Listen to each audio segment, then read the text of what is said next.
आणि याच्यातनं कसा कसा फायदा होतोय ते माननीय देवेंद्रजींनी सांगितल्यावर शक्तिकांत दास ज्यांनी नोटीस पाठवलं होतं ते म्हटलंय की देशभर ऐसा होना चाहिए। त्यांनी आरबीआयचा त्या ठिकाणी निर्णय केला। आज स्वयं पुनर्विकासाला कर्ज द्यायला पूर्ण देशात परवानगी त्या ठिकाणी दिली। म्हणजे आम्ही एक रोल मॉडेल उभं केलं, सरकारने पाठबळ दिलं, आरबीआयने दिलं, फायनान्सिंग एजन्सी देत आहेत आणि त्यामुळे फक्त करण्याची इच्छा पाहिजे।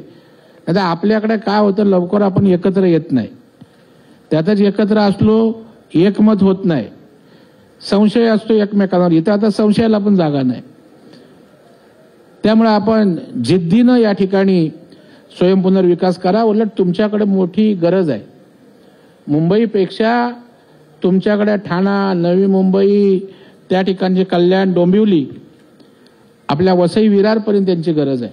कारण अशाच प्रकारचा 20 तारखेला वसईला पण मेळावा आहे। लोक त्या ठिकाणी प्रचंड यासाठी उत्सुक आहेत। यासाठी फक्त राज्यकर्त्यांनी आमदार म्हणून, लोकप्रतिनिधी म्हणून तुम्ही पाठपुरावा करण्याची आवश्यकता आहे। मग महापालिकेत असेल, या ठिकाणच्या म्हाडा असेल, सरकारी जमिनीवरच्या अडचणी असेल, तिथे राणेसाहेब इथल्या लोकप्रतिनिधींना त्यांचे विषय देऊन त्यांच्या मार्फत सोसायटीला हातभार लागला पाहिजे। नाही तर सोसायटी एका लिमिट नंतर ते सर्वसामान्य असतात, थकतात ते। तशा प्रकारची पण राणेसाहेब यंत्रणा आपल्या मार्फत त्या ठिकाणी आपण उभी करा। समजा तुम्ही सगळे प्रश्न घेऊन आलात, आपण देवेंद्रजींकडे जाऊ, ते सांगतील वरिष्ठ अधिकाऱ्यांना, आणि अशा प्रकारे आपली पण सोसायटीला मदत होण्याची अत्यंत आवश्यकता आहे। तशा प्रकारची आपण टीम उभी करा। मी मुंबई जिल्हा बँकेत केले, तुम्ही ठाणे जिल्हा बँकेच्या अधिकाऱ्यांना तुम्हाला विनंती राहील की तुम्ही पण एक सेल्फ डेव्हलपमेंट मार्गदर्शन कक्ष करा जिल्हा बँकेच्या मार्फत। कारण आपल्याला तसं मुंबई ठाण्याला शेती कर्ज पण तेवढं नाहीये, आपल्या बँकेचा व्यवहार होतो तो याच लोकांमुळे जास्त होतो। मग त्या लोकांना फायदा देण्यासाठी जरा आपण पण काही सवलती त्या ठिकाणी देऊया। माझ्या बँकेच्या लोकांनी 1000 ते 1200 बैठका केल्या, किती 1000 ते 1200 पर्यंत सोसायटीने बोलवलं। रविवारी तर फुल असायचे आमचे अधिकारी, 10-10 सोसायट्यात जायचे, बसायचे, बैठक घ्यायचे। परत चहा नाश्ता पण त्यांचे नाही घ्यायचे, आमच्याच खर्चाने करायचो। मी जवळपास 300-400 मेळावे घेतले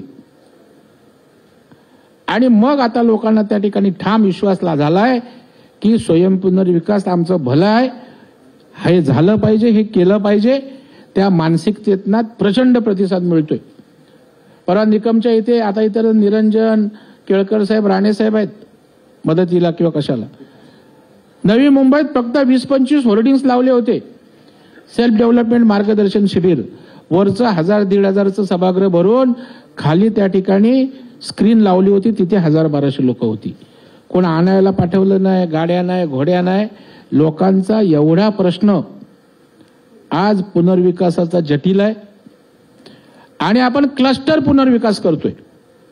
तुम्ही क्लस्टरने धोका दिला असं बोलताय ना, तर केळकर साहेब त्या क्लस्टरच्या माध्यमातून एक केस उभी करून द्या आपण।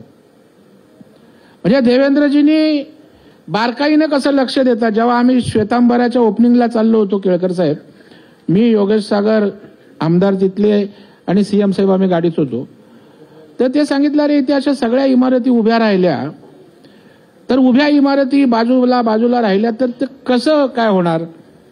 त्यापेक्षा 5-5 इमारतींनी एकत्र या, 10 इमारतींनी एकत्र या, चांगलं गार्डन, चांगला क्लब हाऊस, चांगले रस्ते, चांगलं प्लॅनिंग करता येईल।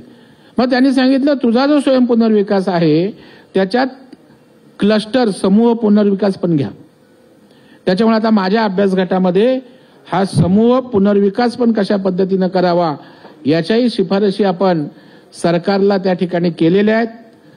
मला मिळालेली माहिती, केलेला दौरा, आलेली निवेदनं, तुमच्यासारखी भेटलेली लोक, सांगितलेल्या गोष्टी, या मॅक्झिमम त्या ठिकाणी माझ्या त्या समितीच्या अभ्यास गटाच्या अहवालात आणण्याचा प्रयत्न केलेला आहे, ज्याचं सुपूर्द मी सोमवारी 4 वाजता त्या ठिकाणी राज्य सरकारला माननीय मुख्यमंत्र्यांना, दोन्ही उपमुख्यमंत्र्यांच्या उपस्थितीत सादर करणार आहे।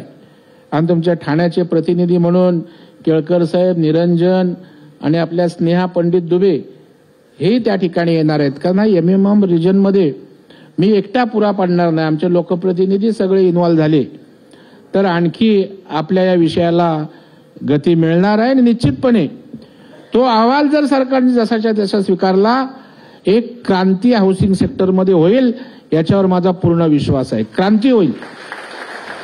आणि जो सर्वसामान्य माणूस मुंबई ठाण्याच्या बाहेर जातोय आणि आम्ही मराठी माणसांचं म्हणतो, फक्त म्हणून चालत नाही तर कृती या स्वयंपुनर्विकासातनं होणार आहे। कारण आज गिरगाव सारख्या ठिकाणी, दादर सारख्या ठिकाणी, दक्षिण मुंबईत 150-150, 200-200 स्क्वेअर फीटाची घरं आहेत, ज्याच्यामध्ये कुटुंबातली 7, 8, 10 लोक राहतात।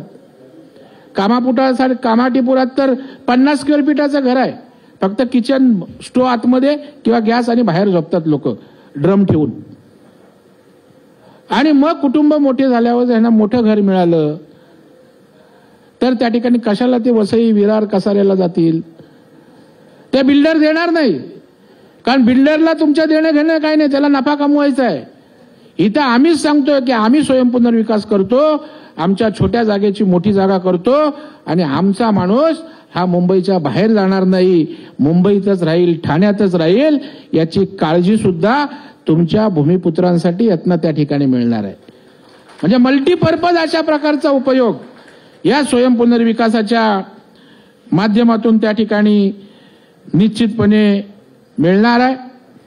तुमचे काही प्रश्न या उपर राहिले असतील, माझं भाषण त्या ठिकाणी संपल्यानंतर आपण एक 10-15 मिनिटं जे माझ्या उत्तरातनं आले ते सोडून, तर तेच प्रश्न परत विचारू नका, त्या प्रश्नांची आपण उत्तरं निश्चितपणे देऊ। आमच्या निरंजन डावकरीने एक कविता केली की मी प्रतिकविता करतो लगेच। कोणी घर देतं का घर? होय, त्यासाठी चिंता करू नका, आहेत प्रवीण दरेकर, आणि त्याचबरोबर ठाण्यात निरंजन डावकरे आणि केळकर।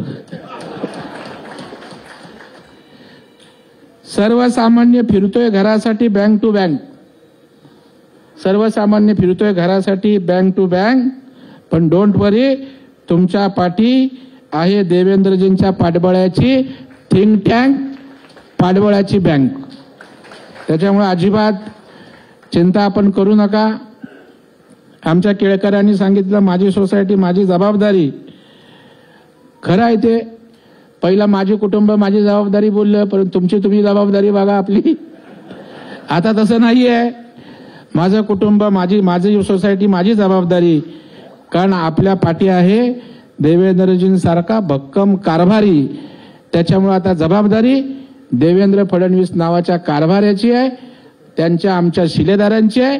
फक्त तुम्ही इच्छाशक्ती त्या ठिकाणी बाळगा, तुम्हाला सगळी त्या ठिकाणी लागेल ती मदत निश्चितपणे या ठिकाणी आम्ही करू, अशा प्रकारचा विश्वास या ठिकाणी व्यक्त करतो। आणि तुम्ही ज्या संख्येनं या ठिकाणी उपस्थित राहिलात याचा अर्थही ठाणेकरांची गरज आहे। मला वाटतं निरंजनजी, केळकर साहेब, आपण, राणे किंवा आपले सगळी मंडळी एकत्र येऊन या सर्व मंडळींना ताकद कशा पद्धतीनं सरकार दरबारी देता येईल। ठाणे जिल्हा बँकेला माझी विनंती राहील की आपण जास्तीत जास्त शिथिलता आणून जास्तीचं कर्ज उपलब्ध करा, नाहीतर धोरण आपण केलं तर कर्जच वितरित झाली नाही, सोसायट्याच उभ्या झाल्या नाहीत, तर त्या धोरणाचाही उपयोग काही होणार नाही। आणि त्याच्यामुळं एक 5-10 तरी मॉडेल केस उभ्या करा। तुम्हाला वाटलं तर तुम्ही आपण मिळून कन्सोर्शियम करू, तुम्ही राज्य बँक मिळून कन्सोर्शियम करू, तुम्ही त्या ठिकाणी मिळून अर्बन चांगल्या बँका असतील त्यांचं कन्सोर्शियम करू, परंतु सोसायटीला माझी सोसायटी आहे या भावनेतनं त्याची ओनरशिप, त्याचं पालकत्व एक जिल्हा बँक म्हणून त्या ठिकाणी आपण स्वीकारा, अशाही प्रकारची विनंती करतो। आमचे DDR मांडे साहेब आहेत, मांडे साहेब कन्व्हेन्सच्या बाबतीत लोक परेशान होतात खूप, या स्वयंपुनर्विकासाच्या बाबतीत तुम्ही या ठिकाणी जास्तीत जास्त सहकार्य या स्वयंपुनर्विकासाच्या कन्व्हेन्ससाठी त्या ठिकाणी करावं, अशा प्रकारची विनंती करतो। महापालिकेच्या परवानग्या ज्या असतील त्या केळकर साहेब, निरंजनजी, आपण महापालिका स्तरावर आयुक्तांशी भेटून, तसं आता UDCPR एकच राज्यासाठी झालाय, त्याच्यामुळे आता काय फार अडचणी येणार नाहीत, कारण सगळ्या महानगरपालिकेना त्या ठिकाणी UDCPR त्या ठिकाणी लागू आहे. त्याच्यामध्ये अनेक सवलती आहेत, स्वयंपुनर्विकासाच्या सवलती आहेत. आता एक धोका फक्त आपल्याकडे केळकर साहेब एक आहे की आता स्वयंपुनर्विकासाच्या आडून बिल्डर आता यायला लागलेत. म्हणजे बिल्डर आता DM मॉडेल म्हणजे डेव्हलपमेंट मॉडेल, कोट फक्त बिल्डरचा कॉन्ट्रॅक्टर म्हणून घालतात. 100 रुपयाचा नफा होणार असेल तर काही सोसायट्यांना पटवतात, 20% नफा देतो, 80% परत. तर स्वयंपुनर्विकासाच्या आडून बिल्डर येत आहेत नाहीत का याची पण काळजी त्या ठिकाणी आपण घ्या. नाहीतर नाव स्वयंपुनर्विकासाचं आणि बिल्डर फायदा घेतोय असं होता कामा नये. चांगले कॉन्ट्रॅक्टर्स नेमा आणि या ठिकाणी आपलं भविष्य आपण घडवा. त्या पद्धतीनं आपण सारेजण काम कराल अशा प्रकारची अपेक्षा व्यक्त करतो. या ठिकाणी आयोजन आमचे राणे त्यांच्या हाऊसिंग फेडरेशननी केलं, त्यांचं अभिनंदन करतो. कारण माननीय अमितभाई शाह यांनी केंद्र सरकारच्या माध्यमातून सहकारात अनेक चांगले निर्णय घेत आहेत, सरकारला आशीर्वाद देत आहेत, पाठबळ देत आहेत. आणि या आंतरराष्ट्रीय सहकार वर्ष आहे त्या निमित्तानं सुद्धा कार्यक्रम होत आहेत. शेवटी आमचे निरंजन डावखरे साहेब, केळकर साहेब हेही या कार्यक्रमामध्ये यांना पाठबळ देण्यासाठी आले.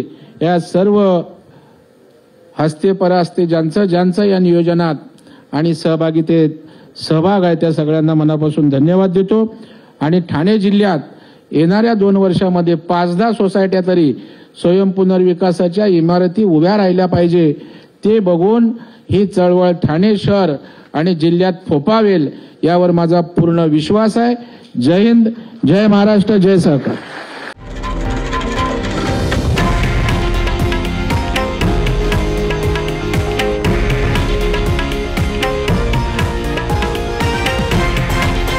हे आहे देशातील नंबर 1 न्यूज नेटवर्क आणि आपण पाहत आहात TV9 मराठी, एकमेव.